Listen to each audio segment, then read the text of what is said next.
नमस्कार, आप सभी का हमारे YouTube चैनल में स्वागत है। आज हम अध्ययन करेंगे राजस्थान सूचना आयोग। सूचना का अधिकार अधिनियम 2005 में न केवल केंद्रीय सूचना आयोग अपितु राज्य स्तर पर राज्य सूचना आयोग की स्थापना का भी प्रावधान किया गया था। इसके तहत राजस्थान में राज्य सूचना आयोग का गठन 18 अप्रैल 2006 को किया गया था। राज्य सूचना आयोग एक उच्च प्राधिकार युक्त एक स्वतंत्र निकाय है जो दर्ज शिकायतों की जांच करता है एवं उनका निराकरण करता है। आयोग में एक मुख्य सूचना आयुक्त होता है और 10 सूचना आयुक्त अधिकतम हो सकते हैं।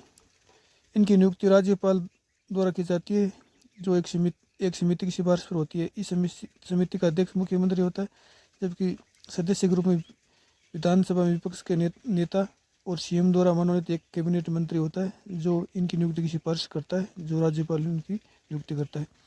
कार्यकाल एवं शर्तें हैं वो केंद्र सरकार द्वारा निर्धारित होती है, जो 3 वर्ष या 65 वर्ष की आयु तक जो भी पहले हो। अठानने के लिए राज्यपाल है, राज्य वो उठा सकता है। राज्य का प्रथम मुख्य सूचना आयुक्त MD कोरोनी साहब थे। वर्तमान में चौथे मुख्य सूचना आयुक्त DB गुप्ता जी हैं। इनको शपथ राज्यपाल या उन राज्यपाल द्वारा नियुक्त व्यक्ति है वो इनको शपथ दिलाता है। वेतन की बात करें तो मुख्य सूचना आयुक्त का वेतन 2.5 लाख रुपये मासिक है और सूचना आयुक्तों का वेतन 2,25,000 रुपये मासिक है। इनका कार्य है सूचना उपलब्ध कराना। लोक सूचना अधिकारी द्वारा निर्धारित प्रार्थना पत्र में चाहिए गई सूचना 30 दिन में उपलब्ध करवाएंगे। इसकी प्रथम अपील के विनिश्चय के विरुद्ध द्वितीय अपील में राज्य सूचना आयोग में 90 दिन के भीतर है वो सूचना दोबारा ली जा सकती है। आयोग व लोक सूचना की जानकारी अगर नहीं देता है तो लोक सूचना अधिकारी पर 250 रुपये प्रतिदिन के हिसाब से अधिकतम 25,000 रुपये तक का जुर्माना लगा सकता है और दोषी अधिकारियों के विरुद्ध अनुशासनात्मक कार्रवाई के लिए भी लिख सकता है। धन्यवाद। नमस्कार, आप सभी का हमारे YouTube चैनल में स्वागत है। आज हम अध्ययन करेंगे लोकायुक्त का। लोकायुक्त एक सांविधिक एवं सलाहकारी संस्था है। इसकी स्थापना प्रथम प्रशासनिक सुधार आयोग 1966 में इसकी स्थापना की गई थी, जिसके अध्यक्ष मोरारजी देसाई की सिफारिश पर की गई थी। सबसे पहले उड़ीसा में लोकायुक्त संस्था के निर्माण कानून बनाया था 1970 में, और सबसे पहले 1971 में लोकायुक्त की स्थापना सर्वप्रथम महाराष्ट्र में की गई थी। बात करें राजस्थान में तो राजस्थान प्रशासनिक सुधार समिति की सिफारिश पर राजस्थान में लोकायुक्त की स्थापना की गई। राजस्थान लोकायुक्त एवं उप लोकायुक्त अधिनियम 1973 के तहत 3 फरवरी 1973 को राजस्थान में लोकायुक्त की स्थापना की गई और इसकी नियुक्ति 28 अगस्त 1973 को की गई थी। राजस्थान में प्रथम लोकायुक्त ID दुआ थे और प्रथम उप लोकायुक्त KP मेनन थे। इसकी नियुक्ति राज्यपाल द्वारा की जाती है, जिसके लिए एक समिति बनी हुई है। उस समिति में राजस्थान उच्च न्यायालय के न्यायाधीश, विपक्ष के नेता और मुख्यमंत्री की सिफारिश पर लोकायुक्त की नियुक्ति की जाती है। कार्यकाल 5 वर्ष या 65 वर्ष की आयु जो भी हो पहले होता है। पुनर्नियुक्ति का ये पात्र नहीं है। वेतन एवं भत्ते राजस्थान जो राज्य सरकार है वही तय करती है। साधारणतया उच्च न्यायालय के न्यायाधीश के समान ही इनको वेतन भत्ते दिए जाते हैं। वार्षिक प्रतिवेदन, त्यागपत्र नियुक्ति राज्यपाल द्वारा की जाती है। लोकायुक्त तो अपना वार्षिक प्रतिवेदन है वो राज्यपाल को देता है, त्यागपत्र है वो राज्यपाल को देता है और नियुक्ति भी राज्यपाल द्वारा की जाती है। बात करें लोकायुक्त के क्षेत्राधिकार की तो इसमें मुख्यमंत्री, उच्च न्यायालय, RPC, महालेखाकार, विधायक, सरपंच, उप सरपंच, वार्ड पंच को छोड़कर सभी लोकायुक्त के क्षेत्राधिकार में आते हैं। वर्तमान में राजस्थान में 13वां लोकायुक्त न्यायमूर्ति प्रताप कृष्ण लोरा है। न्यायमूर्ति HL दत्तू ने लोकपाल एवं लोकायुक्त को दंत विहीन एवं खंड विहीन टाइगर कहा है। लोकायुक्त को विधिपूर्वक अधिकार एवं शक्तियाँ लोकपाल एवं लोकायुक्त विधेयक 2013 द्वारा की गई थी। लोकपाल एवं लोकायुक्त संशोधन अधिनियम 2016 के तहत लोक सेवक एवं कर्मचारी को 15 पद ग्रहण की तिथि से 30 दिन पूर्व अपने अचल संपत्ति का विवरण 30 दिनों के अंतर्गत देना पड़ता है। वीडियो देखने के लिए आप सभी का धन्यवाद। जय हिंद, जय भारत। नमस्कार, आप सभी का study with Jogendra YouTube channel में स्वागत है। आज हम अध्ययन करेंगे राष्ट्रीय मानवाधिकार आयोग का। राष्ट्रीय मानवाधिकार आयोग का गठन 12 अक्टूबर 1993 को किया गया और इसके प्रथम अध्यक्ष थे न्यायमूर्ति रंगनाथ मिश्रा। राष्ट्रीय मानवाधिकार आयोग के वर्तमान अध्यक्ष हैं अरुण कुमार मिश्रा, जो आयोग के 8वें अध्यक्ष हैं। ये आयोग एक संवैधानिक निकाय है, यानी ये एक संविधान में इसका वर्णन नहीं है। इसका गठन है वो संसद में पारित एक अधिनियम जिसका नाम था मानवाधिकार संरक्षण अधिनियम 1993 के तहत राष्ट्रीय मानवाधिकार आयोग की स्थापना की गई थी। ये आयोग एक बहुसदस्यीय संस्था है जिसमें एक अध्यक्ष होता है और 5 सदस्य होते हैं, यानी 1+5 की इसमें व्यवस्था है। आयोग का अध्यक्ष है वो उच्च न्यायालय का सेवानिवृत्त न्यायाधीश, जो मुख्य न्यायाधीश हो वही हो सकता है। इसमें एक सदस्य है वो उच्चतम न्यायालय का पूर्व न्यायाधीश या वर्तमान न्यायाधीश, एक उच्च न्यायालय का न्यायाधीश या वर्तमान न्यायाधीश हो सकता है, और 3 अन्य व्यक्ति हैं जो उन व्यक्तियों को नियुक्त किया जाएगा जो मानवाधिकार से संबंधित जानकारी रखते हैं। इसके अतिरिक्त 7 पदेन सदस्य भी इसमें होते हैं, जिसमें राष्ट्रीय अल्पसंख्यक आयोग, राष्ट्रीय अनुसूचित जाति व राष्ट्रीय अनुसूचित जनजाति आयोग, राष्ट्रीय महिला आयोग, ओबीसी आयोग, राष्ट्रीय बाल अधिकार सुरक्षा आयोग और विकलांग व्यक्तियों के लिए मुख्य आयुक्त, ये इनके पदेन सदस्य होते हैं। इनकी सदस्यों अध्यक्ष की नियुक्ति राष्ट्रपति द्वारा प्रधानमंत्री के नेतृत्व में गठित 6 सदस्यों की समिति की सिफारिश के आधार पर की जाती है। इस समिति में प्रधानमंत्री होता है, लोकसभा का अध्यक्ष होता है, राज्यसभा का उपसभापति होता है, संसद के दोनों सदनों के मुख्य विपक्ष के दल के नेता होते हैं, केंद्रीय गृह मंत्री भी इसका सदस्य होता है। साथ में 6ठा सदस्य होता है वो भारत के मुख्य न्यायाधीश की सलाह पर उच्चतम न्यायालय का न्यायाधीश है, वो एक सदस्य नियुक्त करता है जो इनकी नियुक्ति की समिति में होता है। इनका कार्यकाल 3 वर्ष या 70 वर्ष होता है। इससे पूर्व ये कार्यकाल 5 वर्ष था, जो मानवाधिकार संरक्षण संशोधन विधेयक 2019 के तहत अब कार्यकाल 3 वर्ष, आयु 70 वर्ष जो भी अधिकतम होता है। हटाने के लिए दुराचार या अक्षमता के कारण इनके अध्यक्ष सदस्यों को उठाया जा सकता है। इसके लिए उच्चतम न्यायालय की जांच के आधार पर राष्ट्रपति वह उठाता है। वेतन भत्ते व अन्य शर्तों का निर्धारण केंद्र सरकार द्वारा किया जाता है। राष्ट्रीय मानवाधिकार आयोग का मुख्य कार्यकारी अधिकारी महासचिव होता है, जो केंद्र सरकार का की सचिव के पोस्ट के स्तर का होता है। वीडियो देखने के लिए आप सभी का धन्यवाद। जय हिंद, जय भारत। नमस्कार, आप सभी का हमारे YouTube चैनल में स्वागत है। इस प्रोग्राम हमारे चैनल पर नए चैनल को सब्सक्राइब जरूर कर ले। आज हम अध्ययन करेंगे केंद्रीय सतर्कता आयुक्त। केंद्र में भ्रष्टाचार रोकने के लिए प्रमुख संस्था है। संतानम समिति 1962 से 64 ये समिति थी। इसकी सिफारिश पर केंद्रीय सतर्कता आयुक्त का गठन किया गया था। इसका गठन 1964 में किया गया था, जिसकी तारीख थी 11 फरवरी 1964।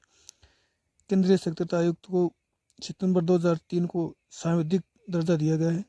बात करें संरचना की तो ये बहुसदस्यीय संस्था है, जिसमें एक केंद्रीय सतर्कता आयुक्त होता है, 2 या 2 से कम सतर्कता आयुक्त होते हैं। इनकी नियुक्ति राष्ट्रपति द्वारा की जाती है, जिसमें एक 3 सदस्यीय समिति की सिफारिश पर इनकी नियुक्ति की जाती है। इस समिति में प्रधानमंत्री प्रमुख होता है, लोकसभा विपक्ष का नेता और एक केंद्र का गृह मंत्री है, वो समिति का सदस्य होता है। कार्यकाल 4 वर्ष और आयु 65 वर्ष होती है। कार्यकाल के बाद ये केंद्र अथवा राज्य सरकार के किसी भी पद के योग्य नहीं होते। केंद्रीय सतर्कता आयोग का मुख्यालय वो नई दिल्ली में। बात करें इसके कार्य क्षेत्र की तो अखिल भारतीय सेवा के वे सदस्य जो संघ सरकार के मामलों से संबंधित है तथा केंद्र सरकार के ग्रुप ए के अधिकारी इसमें शामिल है। रिजर्व बैंक ऑफ इंडिया की, नाबार्ड व सिडबी बैंक के ग्रेड डी और इससे ऊपर के अधिकारी इसमें शामिल है, और सार्वजनिक क्षेत्र के बैंकों के स्केल 5 से ऊपर के अधिकारी इसमें शामिल है। फर्स्ट केंद्रीय सतर्कता आयुक्त श्री NS राउत है और वर्तमान में केंद्रीय सतर्कता आयुक्त सुरेश A पटेल है। वीडियो देखने के लिए आप सभी का धन्यवाद। चैनल को सब्सक्राइब जरूर कर लें। वीडियो देखने के लिए धन्यवाद। फिर से जय हिंद, जय भारत। नमस्कार, आपका हमारे YouTube चैनल में एक बार फिर से स्वागत है। इससे पूर्व अगर आप हमारे चैनल पर नए हैं तो चैनल को सब्सक्राइब जरूर कर लें। आज हम अध्ययन करेंगे संविधान का निर्माण एवं संविधान सभा की सामान्य जानकारी। संविधान सभा गठन का विचार सर्वप्रथम 1934 में पहली बार MN राय साहब ने रखा था। 1935 में भारतीय कांग्रेस ने संविधान सभा के गठन की मांग रखी थी। 1938 में पंडित जवाहरलाल नेहरू ने राष्ट्रीय कांग्रेस की ओर से वैश्विक मताधिकार के आधार पर चुनी गई संविधान सभा द्वारा संविधान निर्माण की मांग रखी थी। नेहरू जी की मांग को अंततः ब्रिटिश सरकार ने सैद्धांतिक रूप से स्वीकार कर लिया और इसे सन 1940 में अगस्त प्रस्ताव के रूप में जाना जाता है। अगस्त प्रस्ताव के बाद क्रिप्स प्रस्ताव आया 1942 में और क्रिप्स प्रस्ताव को मुस्लिम लीग ने अस्वीकार कर दिया था। मुस्लिम लीग ने मांग रखी थी कि भारत को 2 स्वायत्त हिस्सों में बांट दिया जाए और जिनकी अपनी अपनी संविधान सभाएं हों। कैबिनेट मिशन योजना द्वारा सुझाए गए प्रस्तावों के आधार पर नवंबर 1946 में संविधान सभा का गठन हुआ। संविधान सभा के लिए कुल सदस्यों की संख्या 389 होनी थी, जिसमें से 296 सीटें ब्रिटिश भारत को आवंटित की गई और 93 सीटें देशी राष्ट्रों को आवंटित की गई, जिनमें से 296 सीटों में से 292 सीटें का चयन 11 गवर्नर के प्रांतों में से किया गया और 4 मुख्य आयुक्तों के प्रांतों में से प्रत्येक में एक से। इसके लिए प्रत्येक 10 लाख लोगों पर एक सीट आवंटित की जानी थी और प्रत्येक ब्रिटिश प्रांत को आवंटित गई सीटों का निर्धारण 3 समुदायों मुस्लिम, सिख व सामान्य यानी मुस्लिम और सिख को छोड़कर इन तीनों की बीच जो जनसंख्या का अनुपात था उसके आधार पर ही सीटों का आवंटन किया जाना था और देशी राष्ट्रों का चयन के लिए इनके रियासतों के प्रमुखों को ही करना था। संविधान सभा के लिए चुनाव जुलाई-अगस्त 1946 में हुए थे, जिसके लिए ब्रिटिश भारत के लिए आवंटित सीटों के लिए ही ये चुनाव हुए थे, क्योंकि मुस्लिम देशी राष्ट्रों ने खुद को संविधान से अलग रख लिया था।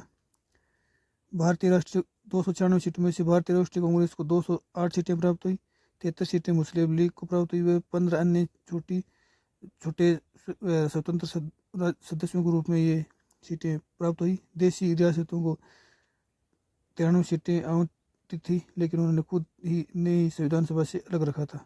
महात्मा गांधी जी संविधान सभा में शामिल नहीं हुए थे। संविधान सभा की पहली बैठक 9 दिसंबर 1946 को हुई थी, जिसमें मुस्लिम लीग ने प्रथम बैठक का बहिष्कार किया और अलग पाकिस्तान की मांग पर बल दिया। पहली बैठक में इस कारण केवल 211 सदस्यों ने ही भाग लिया। अस्थायी अध्यक्ष इस सबसे वरिष्ठ सदस्य के रूप में, जो फ्रांस की तर्ज पर थे, डॉक्टर सच्चिदानंद सिन्हा जी को प्रथम अस्थायी अध्यक्ष संविधान सभा का बनाया गया था। बाद में स्थायी अध्यक्ष के रूप में डॉक्टर राजेंद्र प्रसाद चुने गए और इसमें साथ में ही 2 उपाध्यक्ष बनाए गए, डॉक्टर एच.सी. मुखर्जी और पी.टी. कृष्णामाचारी। संविधान का उद्देश्य प्रस्ताव 13 दिसंबर 1946 को पंडित जवाहरलाल नेहरू ने ये उद्देश्य प्रस्ताव पेश किया। उद्देश्य प्रस्ताव को 22 जनवरी 1946 को सर्वसम्मति से स्वीकार कर लिया गया। इसके बाद में 3 जून 1947 को माउंटबेटन योजना के तहत भारत विभाजन को भी स्वीकार कर लिया गया।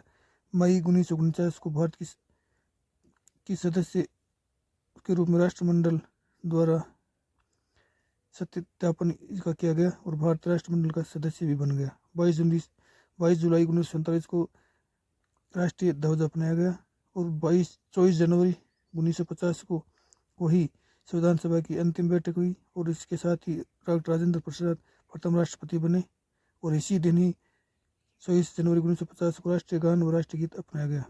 संविधान के निर्माण के लिए 64 लाख रुपए का खर्चा आया था और कुल समय इसमें लगे थे 2 साल 11 माह व 18 दिन। वीडियो देखने के लिए आप सभी का धन्यवाद। जय हिंद, जय भारत। नमस्कार, आप सभी का हमारे यूट्यूब चैनल में स्वागत है। इस ऊपर अगर आप हमारे चैनल पर नए हैं तो चैनल को सब्सक्राइब जरूर कर लें। आज हम अध्ययन करेंगे संविधान सभा की प्रमुख समितियाँ। संघ शक्ति, संघीय संविधान समिति, राज्यों के लिए समिति, प्रारूप संविधान की जांच के लिए विशेष समिति। इन चारों के अध्यक्ष थे जवाहरलाल नेहरू। प्रारूप समिति के अध्यक्ष थे डॉक्टर बी.आर. अम्बेडकर। इसके अलावा संचालन समिति, प्रक्रिया नियम समिति, वित्त एवं कर्मचारी स्टाफ समिति, राष्ट्रीय ध्वज संबंधी तदर्थ समिति, इन चारों के अध्यक्ष थे डॉक्टर राजेंद्र प्रसाद। प्रांतीय संविधान समिति के अध्यक्ष थे सरदार पटेल। भाषाई प्रांत आयोग प्रबंधन समिति के अध्यक्ष थे एस.के. डार। प्रेस दीर्घा समिति उषा नाथ सेन इनके अध्यक्ष थे। नागरिकता तदर्थ समिति एस. वरदाचारी इनके अध्यक्ष थे। संविधान में सबसे महत्वपूर्ण समिति थी प्रारूप समिति। प्रारूप समिति का गठन 29 अगस्त 1947 को हुआ था। इसके सदस्यों की संख्या 7 थी। डॉक्टर बी आर अम्बेडकर इसके अध्यक्ष थे।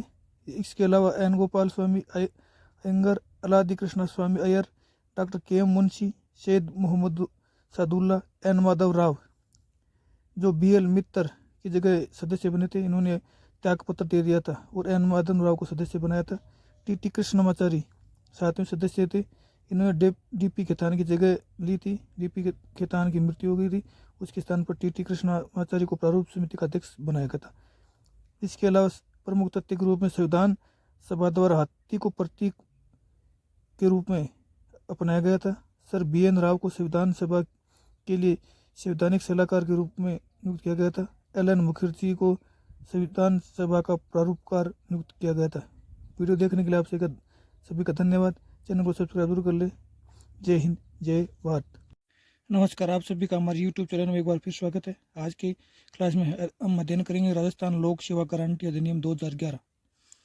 सरकार द्वारा जनता को संवेदनशील, जवाबदेह एवं उत्तरदायी प्रशासन उपलब्ध कराने की दिशा में एक महत्वपूर्ण कदम को उठाते हुए राज्य में राजस्थान लोक सेवा गारंटी अधिनियम प्रदान करने के लिए गारंटी अधिनियम 2011 पर किया गया। इस अधिनियम को 21 सितंबर 2011 को राज्यपाल मोदी की अनुमति प्रदान हुई और इसका शुभारंभ 14 नवंबर 2011 को मुख्यमंत्री अशोक गहलोत ने किया था जयपुर से। जुलाई 2021 तक इसमें 25 विभागों की 221 सेवाएं चिन्हित की गई है। इस अधिनियम के तहत शामिल विभागों का कोई भी अधिकारी इन घोषित सेवाओं को निर्धारित समय सीमा में प्रदान नहीं करता है तो कम से कम 500 से लेकर 5000 रुपये तक के आर्थिक दंड का इसमें प्रावधान किया गया है। यदि सेवा प्रदान करने में अनावश्यक विलंब करता है तो पर उस अधिकारी को प्रतिदिन 250 रुपये का आर्थिक दंड जो अधिकतम 500 रुपये तक है लगाया जा सकता है, यानी लगाया जाता है। नियत समय सीमा में कोई सेवा अगर नहीं प्रदान की जाती है तो आंदोलन के नामंजूर होने या नियत समय में सीमा समाप्त होने की तारीख से 30 दिन के भीतर प्रथम अपील अधिकारी को अपील प्रस्तुत की जा सकती है। प्रथम अपील अधिकारी के निर्णय के विरुद्ध भी 60 दिवस के भीतर द्वितीय अपील अधिकारी को अपील करने का प्रावधान इसमें किया गया है। इस अधिनियम के तहत पुरस्कार है वो प्रदान किए जाते हैं। इस अधिनियम के तहत राज्य में प्रथम, द्वितीय एवं तृतीय स्थानों पर आने वाले जेलों तथा अधिकारियों कर्मचारियों को 1 करोड़ की राशि के पुरस्कार देने की घोषणा की गई है। इस 1 करोड़ में से प्रथम जिले, द्वितीय जिले और तृतीय जिलों को क्रम से 25 लाख, 15 लाख और 10 लाख की राशि पुरस्कार रूप में प्रदान की जाती है तथा शेष 50 लाख रुपए की राशि अधिकारियों एवं कर्मचारियों को उनके उत्कृष्ट कार्य के लिए पुरस्कार प्रदान किया जाता है। वीडियो देखने के लिए आप सभी का धन्यवाद। जय हिंद, जय भारत।